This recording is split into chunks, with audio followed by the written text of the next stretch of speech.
இங்க பாத்தியா, நான் எக்கச்சக்கமா புது புது கிளாஸுக்கெல்லாம் நோட்டீஸ் வாங்கிட்டு வந்திருக்கேன். அப்புறமா நம்ம பொறுமையா உட்காந்து இதுல எதுல சேரலாம்னு முடிவு பண்ணிக்கலாம். ஏம்மா அதெல்லாம் சரி, ஏன் உன்னோட புது ஃப்ரெண்ட்ஸ் எல்லாம் பாதியிலே விட்டுட்டு வந்துட்ட? அதெல்லாம் ஒண்ணும் பிரச்சனை இல்ல. நான் அவங்க கிட்ட எல்லாம் நம்பர் வாங்கி வச்சிருக்கேன். அவங்க கிட்ட பொறுமையா கால் பண்ணி பேசிக்கலாம். அப்புறம் நான் அந்த டீம் எல்லாம் ரெஜிஸ்டர் பண்ண போறதே இல்ல. ஏன்னா எனக்கு உன் கூட கிளாஸ் போறதா ரொம்பவே பிடிச்சிருக்குன்னு சொல்றா.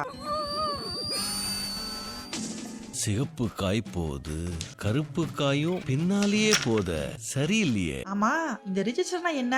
ரிஜிஸ்டர்னா நம்ம என்ன மாதிரியான கிளாஸுக்கு போக போறோங்கிறத தேர்ந்தெடுக்கிறது. காலேஜ்ல நிறைய வகையான கிளாஸ் இருக்கும். அதுல உனக்கு பொருத்தமானதை நீ தான் பார்த்து கரெக்டா செலக்ட் பண்ணணும். சரி ஐகோ, நீ என்ன மாதிரி கிளாஸுக்கு போலான்னு இருக்குன்னு அவளை பார்க்க அந்த பயவுள்ள ஆவிகளும் மம்மாடிசிங்கிற பக்கத்தை வெச்சகன்னு வாங்காம பாத்துக்கிட்டு இருக்கா. ஏய்கோ, நீ அந்த கிளாஸுக்கா போக போற?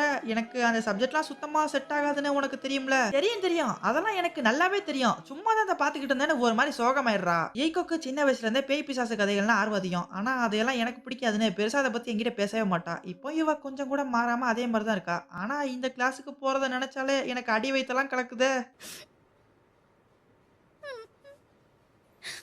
சரி சரி, மூஞ்சி அந்த மாதிரி சோகமா வச்சுக்காத. நம்ம ஒண்ணா சேர்ந்து நீ ஆசைப்பட்ட கிளாஸ்க்கே போகலாம். அப்படி சொல்றா சிங்கா குட்டி வா வா வா. என்ன அங்க பாரு பொட்டா பத்தி என்ன திருத்த முடியாது, திருத்த முடியாது. சூப்பர்டா.